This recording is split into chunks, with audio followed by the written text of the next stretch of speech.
According to the first fragmented reports, it began at dawn, not with a declaration, not with an official address, but with a sound. A low, rolling tremor that spread through the ground like a pulse. Windows rattled. Dogs howled. In several cities, residents mistook it for an earthquake, until the air itself began to change, thick, electric, charged with the metallic scent that always precedes violence. By the time the first sirens wailed, the networks were already collapsing. Screens froze mid-broadcast, messages stopped sending, and then came the words no one had ever truly expected to hear inside the borders of Russia: the country is at war. At first, people refused to believe it. The word felt foreign, almost obscene. War was something that happened elsewhere, on maps, on screens, in carefully edited footage accompanied by patriotic music. It was distant, digestible, abstract. But this was different. This was home. The sounds came not from television but from the sky. The smoke outside was not cinematic, it had smell, texture, temperature. Reality, for the first time in decades, had become physical again. And in that return to reality lay terror. Experts who had long warned of systemic instability described this moment as the breach. The boundary between the performative and the real had finally ruptured. For years, the nation had lived inside a simulation of strength, parades, declarations, triumphalist slogans, while beneath it, fractures widened. When the explosion came, it was not only material. It was psychological. The collective mind, long conditioned to believe in control, suddenly met chaos, and chaos, unlike propaganda, does not negotiate. The first official statements arrived late and contradictory. One claimed foreign provocation. Another spoke of internal sabotage. A third urged citizens not to panic, which, as always, was the surest sign that panic had already begun. State channels replayed old footage from previous crises, trying to repackage history as reassurance. But history, too, had turned against them. The images of victory, the symbols of might, now looked like ghosts, echoes of a world that had just ended. Across the country, the same rhythm unfolded: disbelief, confusion, silence. Then the rush, people lining up at ATMs, stocking food, searching for loved ones who no longer answered their phones. Traffic clogged highways leading out of major cities. Trains sold out within minutes. The geography of escape became the new national map. Borders, once invisible lines on screens, suddenly mattered again. Yet even as thousands fled, most realized there was nowhere truly safe to go. The war was not coming to Russia. It was already within it. Sociologists watching the first hours describe a phenomenon they call emotional collapse of the state. It happens when citizens realize that authority no longer protects, that power, stripped of legitimacy, becomes merely weight. People stopped listening to speeches not out of defiance, but because they no longer recognized the voices speaking. Every word from the top sounded like playback from another era. Reality had outpaced rhetoric. The narrative was obsolete. Military analysts, tracing the early reports, noted that no single front could be identified. There were explosions in multiple cities, conflicting signals from military bases, intercepted communications filled with uncertainty. Some commanders issued orders that contradicted each other. Others refused to act at all. The entire apparatus, built for control, now faltered under its own scale. The empire had become too large to command, too fragile to trust. Meanwhile, in living rooms across the nation, ordinary people stared at their screens, waiting for meaning. What they saw instead were static and fragments, a half-finished headline, a frozen image of a map, the silent face of an anchor who no longer had a script. Silence became the new broadcast. It spread faster than any order, deeper than any announcement. That silence, dense, electric, absolute, was the real beginning of war. Foreign correspondents began to write cautiously worded reports, describing unconfirmed incidents, limited hostilities, potential civil conflict. But even their language faltered. How do you define a war that begins without sides? A conflict where the enemy is not a nation, but a reflection? For decades, the idea of war had been externalized, something to project outward, to keep identity intact. Now the mirror had turned inward. The line between attacker and victim, between authority and rebellion, had blurred beyond recognition. In the corridors of power, those still loyal scrambled for explanation. Some demanded retaliation, others restraint. None could admit what was already obvious: this was not an attack from without, but an implosion from within. The decades of suppressed contradictions, wealth and poverty, control and decay, obedience and exhaustion, had converged into ignition. The system, long sustained by denial, had finally consumed itself. Outside, dawn gave way to a pale morning. Columns of smoke rose on the horizon where factories once stood. Birds circled over highways littered with abandoned cars. The radio repeated the same clipped phrase, "Remain calm, the situation is under control." But there was no longer any control to remain under. The phrase itself became absurd, a relic of an era that had just ended. The impossible had happened. The war had begun, not as an invasion, but as revelation. A nation that had spent years preparing for an external enemy now found itself fighting the echo of its own creation. Every promise of stability had turned to dust, every institution to echo. The ground beneath certainty had cracked, and through those fractures, truth had begun to seep. And in that truth lay the most terrifying realization, that the country had not been attacked, it had awakened. The chaos outside was only a reflection of the chaos long hidden within. The first flash was not the explosion, but the moment of understanding, the instant when millions looked at the horizon and, for the first time, saw themselves reflected in the fire. Of such moments, history rarely speaks directly. Stay close, subscribe to What Begins When Denial Ends. No one remembers the exact moment the order was given. Some say it came in the middle of the night, a coded transmission broadcast simultaneously to regional command centers. Others claim it was never given at all, that the war began by accident, through miscommunication, fear, or an algorithm that mistook silence for defiance. What remains certain is that by sunrise, the machinery was already moving, convoys on highways, sirens in the distance, the trembling hum of mobilization rolling across a stunned country. The first announcement sounded calm, almost routine: temporary security operations are underway. Do not interfere with military activity. Stay indoors. The language was bureaucratic, antiseptic, as if the nation had merely entered another exercise in control. But outside the walls of the ministries, the tone was different. Tanks without insignia blocked roads leading into city centers. Columns of armored vehicles stood motionless, as if awaiting instructions from a voice that had gone silent. Soldiers checked documents with trembling hands, unsure who counted as friend or threat. The confusion spread faster than the gunfire. In one city, troops received orders to secure broadcasting infrastructure, only to discover that the stations were already dark. In another, the police barricaded government buildings from protesters who never came. Somewhere along the chain of command, words had twisted, intentions reversed. The state was talking to itself in echoes, and the echoes had grown louder than the voice that produced them. Residents awoke to the sound of distant detonations and no explanations. The television showed the president speaking, lips moving, but no sound. The broadcast froze mid-sentence, replaced by the familiar emblem of the emergency signal. People refreshed their phones obsessively, scrolling through fragments of messages, half-images, videos with corrupted audio. Each rumor contradicted the last. Foreign attack. Coup attempt. Civil defense drill. Every interpretation found believers. Every silence bred another theory. By noon, panic had a shape. Queues stretched outside fuel stations and banks. Supermarkets turned into storm shelters, aisles stripped bare within hours. Across social media, hashtags emerged and vanished like smoke. Some called for calm, others for flight. Trains heading west overflowed with passengers clutching bags and documents. At checkpoints, border guards received conflicting instructions: to let everyone through, to stop everyone, to trust no one. Meanwhile, inside the chain of command, chaos deepened. Orders arrived and signed.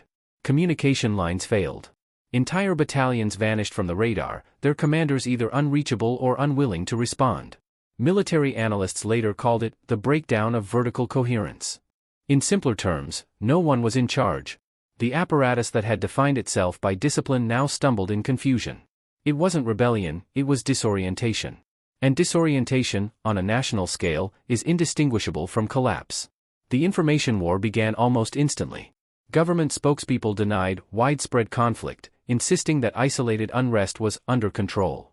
But live feeds from civilians told another story: armored vehicles on suburban streets, smoke rising from depots, gunfire echoing across bridges.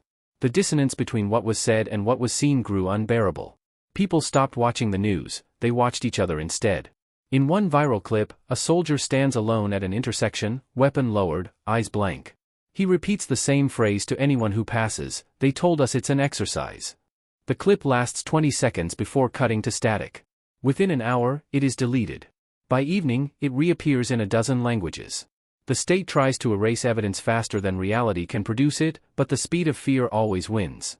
Psychologists describe the first stage of collapse as temporal dislocation, when time itself loses sequence. The hours between the first explosion and the first curfew stretch into eternity. People measure reality not by clocks, but by distance to danger. A mother counting the seconds between sirens. A man timing the silence between gunshots. These new metrics replace calendars, laws, and borders. The nation's internal rhythm, once synchronized to bureaucracy and routine, has splintered into individual heartbeats. By afternoon, the highways leading out of major cities resemble arteries clogged with panic. Families abandon cars, choosing to walk rather than wait. Drones circle above them, broadcasting identical warnings: remain where you are. The situation is temporary. But nothing about it feels temporary. The air is thick with smoke and disbelief. Someone plays an old national anthem from a phone speaker. The melody falters in static. People stop to listen, not out of patriotism, but because they need a sound that still connects them to something that feels real. Inside government compounds, the atmosphere is no less chaotic. Officials issue contradictory directives, afraid to take responsibility. Ministers argue over semantics: should it be called an operation, a stabilization effort, or a domestic contingency? The word war remains forbidden, as if avoiding the syllables could change the fact. Linguistic denial becomes the last form of control. In one intercepted communication, a commander pleads for clarity: who are we fighting? The response comes minutes later, a single word: everyone. The line cuts. That recording, too, will later vanish, but for those who heard it, it captured the essence of the moment, the total loss of definition. By evening, smoke from industrial zones turns the sunset red. The city looks almost beautiful, if one doesn't know why. Electricity flickers, sirens fade, and the streets fall eerily still. People peer out from their windows, seeing reflections of their own confusion in the glass. The day has ended, but the nightmare has only begun. And somewhere, deep beneath the surface of official statements, a truth begins to take form, unspoken but undeniable: the order, once given, cannot be taken back. It reverberates through the nation like an aftershock, reshaping everything it touches.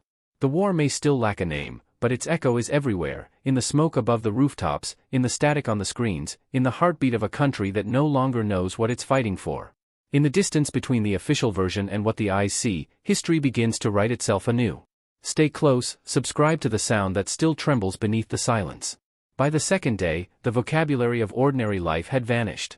Words like morning, work, school no longer applied. The country existed in suspension, between the illusion of order and the reality of collapse. Officially, nothing had changed. The same presenters read the same scripts, the same politicians promised stability. But beneath that thin surface, the machinery of society had shifted into a mode that no one had chosen: quiet, pervasive mobilization. It did not begin with announcements or parades. It began with absences. Men stopped showing up for work. Offices closed without explanation. Hospitals received orders to prioritize critical cases, though no one could define what critical meant. Delivery trucks disappeared from the highways. The postal system slowed to a crawl. Every aspect of life that depended on rhythm, schedules, transport, commerce, began to stall. At first, people blamed technical failures, weather, incompetence. But gradually, the pattern became undeniable: the country was reorienting itself toward war, and no one had been asked for consent. In the towns, the first signs appeared on the walls: printed sheets from regional administrations, stamped but unsigned. They did not use the word mobilization. They used phrases like temporary registration, civil readiness, logistical coordination. But everyone understood what they meant. Families gathered in kitchens, reading the notices aloud in disbelief. Report to the assembly point. Bring identification. Await further instructions. The instructions, however, were never the same twice. Some people were told to stay home. Others to move immediately. Rumors replaced clarity. The line between rumor and command blurred. The fear that followed was not loud. It was quiet, methodical, contagious. People began deleting photographs from their phones, erasing contacts, hiding messages, burning documents. Entire digital lives disappeared overnight. The past itself became dangerous. A single misplaced image, a flag, a comment, a face at a rally, could turn into a sentence. No one knew who was watching. No one trusted who was asking. The familiar institutions, the police, the army, even the post office, had become extensions of something unseen. The enemy was no longer outside. It was proximity. Sociologists called this phenomenon psychological mobilization. It happens when a state no longer needs to issue orders, because fear performs them automatically. People began preparing without being told to. Suitcases appeared by doors. Money was withdrawn and hidden. Families rehearsed escape routes. Mothers taught their children to answer questions carefully, not just from soldiers, but from teachers, neighbors, even friends. The culture of suspicion, once background noise, had become the dominant frequency. In small towns, the bus stations filled with men in plain clothes carrying duffel bags. They said little. Some left quietly at night, others were taken during the day by vehicles with tinted windows. None returned. The government avoided giving numbers, but everyone felt the subtraction. Streets grew emptier. In the absence of men, the markets were run by women and the old. Conversations became brief, coded. When asked about relatives, people used euphemisms: away, busy, in transit. The country had learned a new grammar, one built entirely on omission. Inside factories, workers noticed an eerie rhythm, machines still operating, but for what purpose no one could say. Production orders came unsigned. Materials disappeared before completion. The economy itself seemed to move under ghostly direction, like a body acting out the motions of life after the mind has gone. The propaganda called it resilience. In truth, it was inertia, the system continuing simply because it did not know how to stop. Psychologists observed a growing phenomenon they termed anticipatory panic. It was the fear not of what had happened, but of what was still possible. The silence of the government became more frightening than its threats. Each day without explanation added weight to the atmosphere. Conversations began with the same question: have you heard anything new? And the answer was always the same: only rumors. In cities, a black market of information emerged. Taxi drivers sold news from checkpoints. Shopkeepers whispered about convoys seen outside town. Internet forums traded screenshots and coordinates. The country's communication infrastructure had turned feral, fragmented, improvised, but alive. Truth was no longer a commodity, it was contraband. At the same time, something deeper began to shift, a subtle, moral exhaustion. People who once argued about politics stopped caring. It doesn't matter anymore, they said. We just have to survive. But survival came at a cost: the erosion of empathy.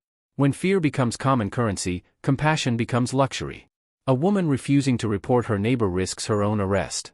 A man hiding a friend risks his family's safety. Each decision is a calculation between decency and survival. And every time survival wins, something invisible dies. Foreign observers watching from afar called it internal disintegration. But inside the country, it felt different, slower, more intimate. It wasn't an explosion. It was decay. The slow unthreading of social fabric, the replacement of solidarity with secrecy. The war had not yet reached every home, but it had already colonized every mind. At night, the broadcasts spoke of heroism and unity. During the day, the morgues filled quietly. Hospitals refused to release records. Cemeteries grew behind new fences, guarded by soldiers with blank faces. The bureaucracy of death moved with the same precision as the bureaucracy of denial. The nation had perfected the art of erasing itself in real time. And yet, amid the fear, a new awareness began to flicker, faint, dangerous, undeniable. People started to realize that the mobilization was not just physical. It was existential. The state had conscripted not only bodies, but attention, emotion, silence. Every citizen had become a participant, willingly or not. Neutrality was no longer an option. That realization spread like static, through conversations whispered on staircases, through glances exchanged in bread lines, through messages sent and deleted within seconds. It was not rebellion yet, but recognition, the first spark of collective consciousness in a country long trained to think alone. The invisible mobilization was complete the moment people understood it was already too late to refuse. The machinery no longer needed permission. It moved on its own, fueled by fear, sustained by confusion, cloaked in necessity. And as it moved, it reshaped the human spirit, turning citizens into shadows of themselves, and silence into the only safe language left. In every quiet street, in every shuttered window, you can feel it, the soundless march of a nation mobilized against itself. Stay close. Subscribe to what remains visible before even memory is drafted into war. Inside the Capitol, the architecture of authority still stands: marble columns, guarded entrances, the steady flutter of flags against a gray sky, yet something intangible has vanished. The weight that once made these buildings feel immovable has dissolved. Power remains, but gravity has gone. Ministers walk through corridors lined with portraits of predecessors, their footsteps echoing too loudly, the emptiness amplified by every unanswered phone call, every silent monitor. They still hold meetings, still draft decrees, still issue orders, but those orders now drift through a broken chain of command, evaporating before they reach their destination. The government's language has become its own parody. Press conferences proceed as if the world outside still obeys. Phrases like localized disturbances, stabilization efforts, and coordinated measures fill the air with sterile reassurance. Yet outside the walls, entire provinces have gone dark. Governors have stopped answering calls. Convoys never arrive. Each statement meant to restore calm only confirms how little control remains. The system, once defined by its obsession with order, now sustains itself on habit alone, a bureaucracy still performing the ritual of governance long after the soul has left the body. In private, the leadership no longer speaks of victory. They speak of survival. The president, or the person still claiming that title, appears on screen rarely, surrounded by men in identical suits, their faces pale with fatigue. The speeches are shorter now, each one narrower in scope, as though words themselves are being rationed. Analysts studying the footage notice subtle changes: a trembling hand, a longer pause before the teleprompter scrolls, a gaze that flickers away from the camera. These are not the gestures of command. They are symptoms of recognition. The awareness that control, once absolute, has turned to theater. Intelligence briefings, once classified with precision, now arrive late, filled with contradictions. Advisors contradict generals, generals contradict ministries, ministries contradict themselves. The internal reports paint a picture of a government at war with its own reflection. In the absence of clear enemies, suspicion replaces strategy. Every official sees a traitor in his colleague, a spy in his aide, a double in his mirror. Power begins to feed on paranoia, as all collapsing systems do. Outside, the machinery of propaganda still turns, louder than ever. State channels broadcast around the clock, their anchors smiling with manic calm, assuring viewers that the situation is under control. But the voice has changed. It trembles on certain syllables. The audience hears it, that thin vibration of disbelief creeping into the tone. The actors of stability can no longer hide their fear of improvisation. When the script collapses, performance becomes confession. Meanwhile, the security apparatus has entered a state of autophagy, devouring itself to survive. New decrees expand emergency powers, authorizing surveillance over everyone, including those who wrote the decrees. The agencies no longer protect the state, they protect their own existence. Detentions increase not out of necessity, but inertia. Every arrest is proof that something still functions, that someone still obeys. But even obedience has limits. When fear becomes monotonous, it loses its potency. People stop reacting, not out of courage, but fatigue. For an authoritarian system, there is no greater danger than indifference. In regions far from the capital, local officials improvise authority. Some declare autonomy under the pretense of loyalty. Others quietly switch allegiances, claiming to serve the center while negotiating with insurgents. The vertical of power, long worshipped as sacred, now bends under its own contradictions. The periphery no longer listens, the center no longer commands. The once synchronized machinery of governance has split into fragments, each operating on instinct. What remains is not power, but residue, a hierarchy that continues to exist on paper, while reality drifts elsewhere. Diplomats abroad describe the government's behavior as controlled confusion. But control is an illusion, the choreography of collapse. Embassies stop receiving directives. Foreign missions go silent. Allies retreat behind polite phrases. The world watches, cautious and detached, unwilling to intervene but unable to look away. They see in Russia not just a crisis, but a mirror, a reflection of what happens when control becomes religion and truth its heresy. Inside the country, a new tone emerges among the ruling class, resignation disguised as patriotism. In public, they speak of sacrifice and unity; in private, they transfer assets, secure visas, prepare exits. The elite's flight from consequence is the final act of the regime, not rebellion, but quiet betrayal. They abandon the structure even as they pretend to defend it. The state collapses not because it was attacked, but because those entrusted with it stopped believing it could be saved. The president's final televised address, the one that history will replay endlessly, contains no fire, no rallying cry, only weariness. He speaks of destiny, of enemies, of history's judgment, but behind the rhetoric, his tone betrays a man already speaking from the ruins. The war he began to consolidate control has dissolved the very foundation that sustained it. His words fall like ashes over an empire of silence. By now, the capital is a city of ghosts. Government convoys move through empty avenues, headlights dimmed. Helicopters circle without destination. The sound of engines replaces the sound of crowds. In offices once filled with ambition, paperwork piles up unread, unsigned.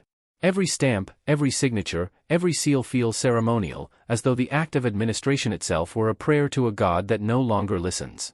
Political analysts abroad will later describe this period as the implosion of the vertical state.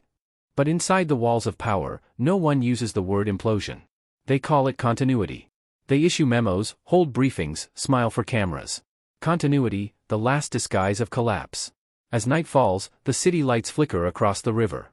Somewhere, a loudspeaker repeats an old slogan, "We are united." The sound echoes through deserted squares, bouncing between monuments built for eternity. It fades, returns, fades again, until only the echo remains. That echo is all that's left of authority, sound without source, control without substance. The line of darkness has been crossed, though few dare to name it. The government still governs, but no one is governed. The country still exists, but not as it once did. What remains is movement without direction, a shadow cast by power long after the light is gone. And if you listen closely, you can still hear it, the faint hum of control pretending to exist. Stay close. Subscribe to the silence where command turns into confession.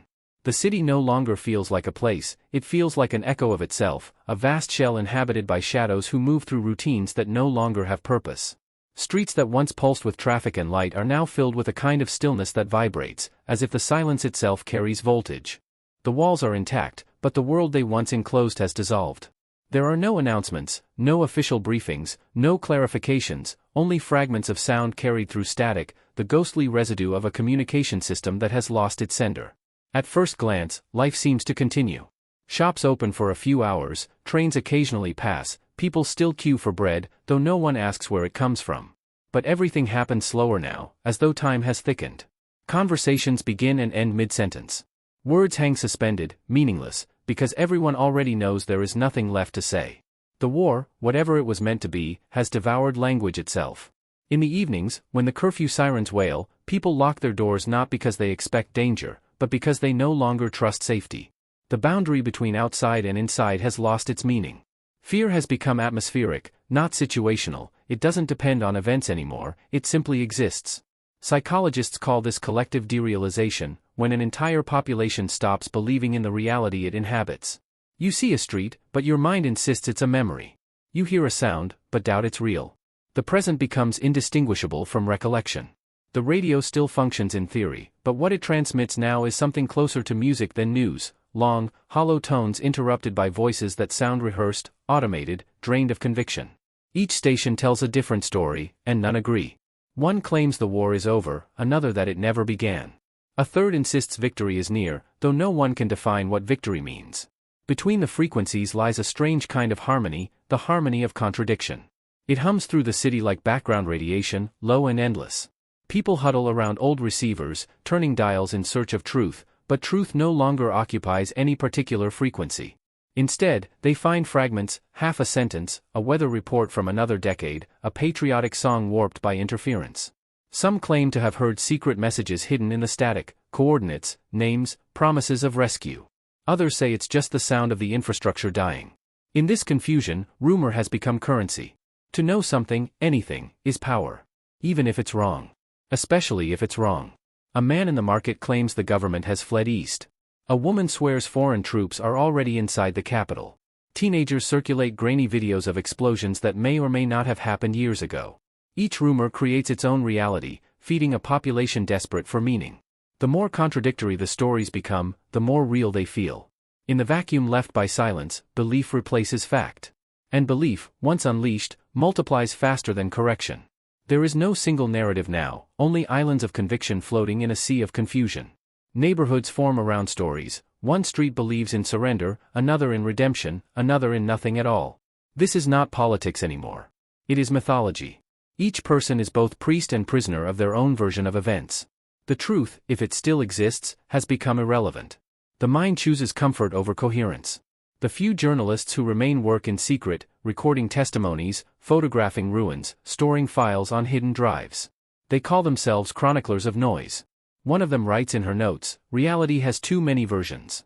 I can't tell if I'm documenting or hallucinating." That line circulates through underground networks, repeated in whispers, because it articulates what everyone feels but cannot admit, that perception itself has fractured.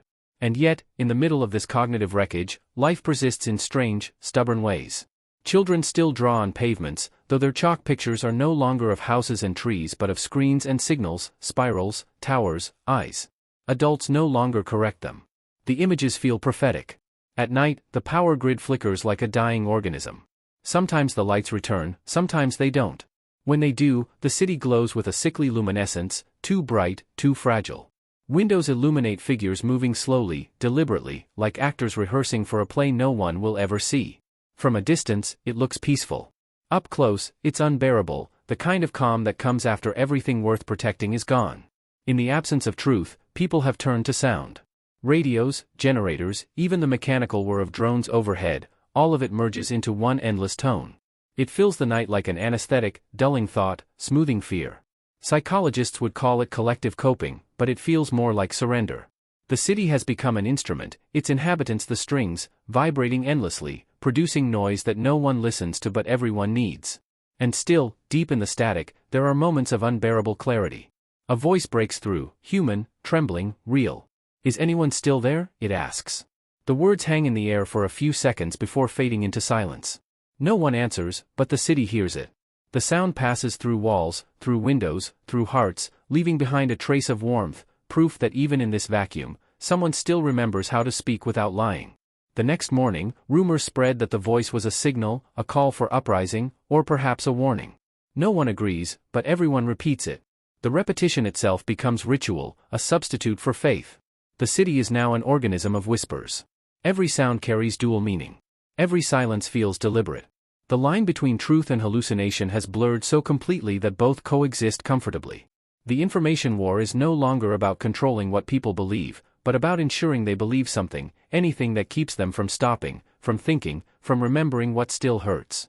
And yet, beneath the noise, beneath the exhaustion, beneath the endless cycle of distortion, a new form of awareness begins to rise, slow, fragile, dangerous. It is not hope. It is recognition. The understanding that no authority, no ideology, no transmission can rebuild what has been lost. That the only real signal left is human, the simple, undeniable presence of another consciousness, still alive inside the static. The city on the edge listens now, not for news, not for victory, but for itself. It waits for a voice that will not lie, even if it says nothing at all. The air hums with anticipation, heavy with all the words that can't be spoken. And somewhere, beyond the interference, a faint sound returns, a heartbeat, steady and fragile, reminding those who remain that silence is not the absence of truth, but the space where truth is waiting to be heard. By now, the geography of conflict has collapsed. The maps, once colored and precise, no longer describe anything real. The lines that divided territories, loyalties, truths, all have blurred into one gray expanse of exhaustion. Cartographers of politics, of history, of ideology, all have run out of ink. What remains is not a country, but a vast emotional landscape stitched together by memory and fear. There are no borders left to defend, no front lines to cross. The war that began in the distance has turned inward, settling into the human heart, where it burns more quietly but more deeply. Analysts, desperate to categorize the chaos, speak of fragmentation, of state reconfiguration, of civil transformation. But these words are fossils already, remnants of a language built for a world that no longer exists. The truth is simpler and heavier, the enemy is no longer external. It wears the same face, speaks the same tongue, bleeds the same way. The war is not for land, nor power, nor ideology. It is for meaning, the last resource left when all others are exhausted. A fight for what remains human when everything human has been spent. In what used to be the capital, people still carry identification papers out of habit, though the institutions that issued them have vanished. The documents name a state that no longer governs, a nation that no longer believes.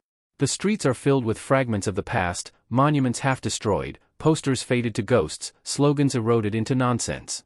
The city has become a museum of denial. Every stone, every window reflects the same quiet question: if the war was never really against others, who were we fighting all along? There are no answers, only reflections. Some say it was survival, that fear made obedience seem moral. Others insist it was ignorance, that they did not see until it was too late. But in the end, every explanation circles back to the same truth: no one forced the silence, they chose it, one small compromise at a time. The war they feared was already inside them, not between armies, but between honesty and comfort. Now that the fighting has slowed, the silence feels unbearable. It spreads like fog, filling the space where sound should be. It is not peace. It is anesthesia, the illusion of stillness before the body realizes it is bleeding. Officials call it reconstruction. Journalists call it transition. But the people who live through it know the word that fits: waiting. Waiting for the next command, the next collapse, the next lie convincing enough to believe for a little while. In some places, communities have tried to rebuild. They form councils, write charters, draw maps again, maps without borders, maps that show not nations but needs, water, medicine, shelter, trust. They are the first documents of a new kind of geography, one defined not by control but by survival. Yet even these fragile attempts carry the weight of old reflexes. Someone must lead. Someone must enforce. And so, quietly, the cycle begins again. The human instinct for order always returns, even when it means repeating the very patterns that destroyed it. Philosophers abroad call this moment the zero point of civilization, when a society realizes that its collapse was never a catastrophe but a mirror. The structures of power may fall, but the habits that built them remain, the fear of freedom, the longing for authority, the comfort of obedience. Every revolution carries its own reflection of the regime it overthrows. And in that reflection, the ashes take shape again, reforming into something familiar. As dusk falls, the air turns heavy with smoke and memory. The surviving cities emit a soft hum, generators, wind, whispers. People walk without destination, as if rehearsing escape. From time to time, someone looks up, expecting to see drones or stars, but the sky is a flat canvas of gray. Even heaven seems exhausted. The illusion of calm has become a kind of national costume. Everyone wears it, everyone knows it's false, and yet no one takes it off. Beneath this fragile stillness, tension gathers again. It's not the tension of armies, but of minds. The realization that the next war will not need weapons, it will be fought with meaning itself. Who owns the truth? Who defines reality? Who decides what it means to live decently after everything decent has been destroyed? These are not political questions anymore. They are spiritual. Existential. They are the real battlefield. Somewhere, a radio crackles to life, not with propaganda this time, but with silence between static, broken by a single sentence. We are still here. The voice is calm, almost tender, as if spoken by someone who has already accepted that the world will not be repaired, only remembered. Those who hear it stop for a moment. They don't know who spoke, or from where, but it doesn't matter. The message is enough. Existence itself has become defiance. In the distance, the horizon glows faintly, not from sunrise, but from something burning far away. The light is too steady to be fire, too alive to be ruin. It pulses like a heartbeat beneath the smoke. The illusion of peace trembles. Something is coming, not hope, not redemption, but continuation. The cycle never ends, it only changes its tone. And yet, within this repetition lies a new kind of understanding. That peace is not the opposite of war, but its echo. That survival is not victory, but witness. And that truth, though buried beneath layers of ash, still breathes, waiting for the courage of those who will one day dig it out. The people, the survivors, the ghosts of belief all stand before the mirror now. They see not nations, not enemies, but the long, unbroken chain of human blindness and endurance. The reflection is painful, but real. For the first time, they do not look away. The war is not over. It simply has no borders anymore. It flows through memory, through conscience, through the unhealed fracture between what was done and what was allowed. But in that fracture, life continues, thin, trembling, human. Morning comes without light, only a pale reflection of what once was day. The air is still heavy with smoke, though the fires have long gone out. Across the horizon lie ruins that no longer inspire grief, only recognition. The eye grows accustomed to absence.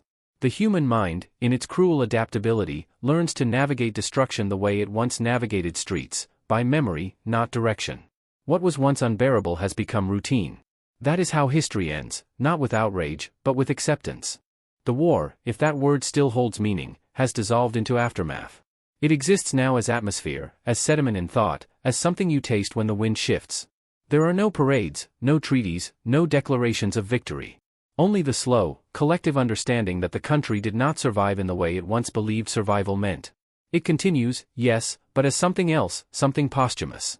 A nation alive in body, but ghosted in soul. Official statements insist on recovery. The rebuilding has begun, they repeat. New documents circulate, new textbooks are printed, new calendars issued, each one quietly adjusting the past to fit the present.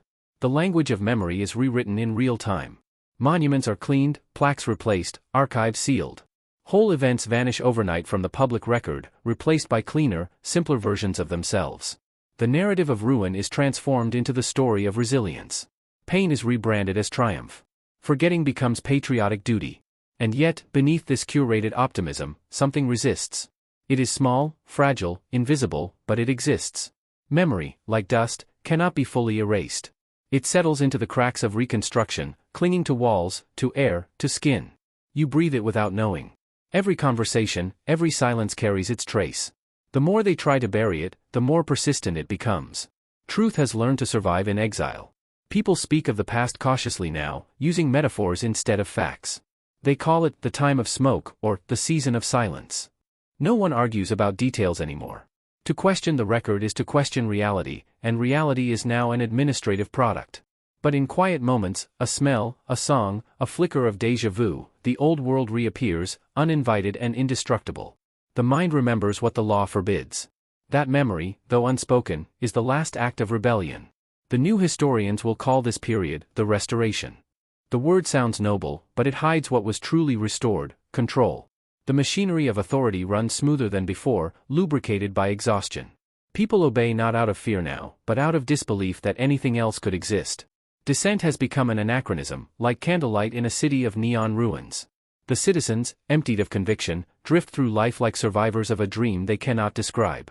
The war has ended outwardly, but within them it continues, quieter, slower, endless. Somewhere, an official ceremony marks the return of stability. Flags wave, speeches echo. Cameras capture the image of a smiling crowd. But look closer and the smiles are hollow, the eyes fixed on something far away. Stability, after all, is only another word for stasis, the moment when motion dies but inertia continues. The regime has learned that it doesn't need to convince anyone anymore. It only needs to exhaust them. Still, there are places where the old reality bleeds through. In abandoned towns, walls still bear graffiti written during the uprising: "We were here." The paint has faded, the words half erased by rain, yet they remain legible enough to disturb the new narrative. They are reminders that history, no matter how rewritten, cannot be fully domesticated. Every monument of the future stands on a grave it refuses to name. Psychologists call it post-traumatic normality, the collective delusion that if one acts as though peace has returned, peace will eventually follow. It is a necessary illusion, perhaps, but it has a cost: the surrender of meaning. When survival itself becomes the goal, the reason for survival disappears. The people have rebuilt their world, but not their faith in it. The streets are swept, the screens glow, the anthem plays, but it all feels like mimicry, as if society were impersonating itself. From time to time, fragments of the old broadcasts resurface, recordings captured before the blackout. Voices speaking truths now deemed obsolete. They sound distant, almost innocent. "We must remember," one says. "We must learn." But the world that might have listened is gone. The message echoes through static, reaching no one, absorbed by the hum of new propaganda that calls itself reality. And yet, somewhere, in hidden drives, in notebooks, in whispered recollections, the unedited story endures. Not in full, not perfectly, but enough. Memory, like dust, travels through the smallest cracks. It settles on everything that claims to be permanent. It waits. Time is its ally. Empires crumble faster than recollection fades. For those who survived, understanding has replaced hope. They no longer dream of justice or renewal. They know too much for that. But in their quiet clarity lies something sharper than despair, a form of seeing that no power can undo. They have learned that truth does not need to win. It only needs to persist. One day, perhaps, another generation will uncover the traces, the photographs mislabeled, the documents repressed, the testimonies half erased. They will think they are discovering history. In truth, they will be finding themselves, reflected in the same mistakes, the same arrogance, the same hunger to control what cannot be owned: memory. As dusk settles over the rebuilt cities, the sky glows the color of ash, neither dark nor light, but the in-between tone of endings. The wind carries faint whispers through the ruins, fragments of sentences spoken long ago: "It wasn't supposed to happen here. We thought we were different. We thought we were safe." Each phrase dissolves into the next, until language becomes dust, and dust becomes silence. The silence is final now, but not empty. It holds everything: the lies, the losses, the realizations too late to matter. The nation stands, scarred and half-forgotten, staring at its reflection in the cracked glass of history. It doesn't recognize the face it sees, but it can't look away.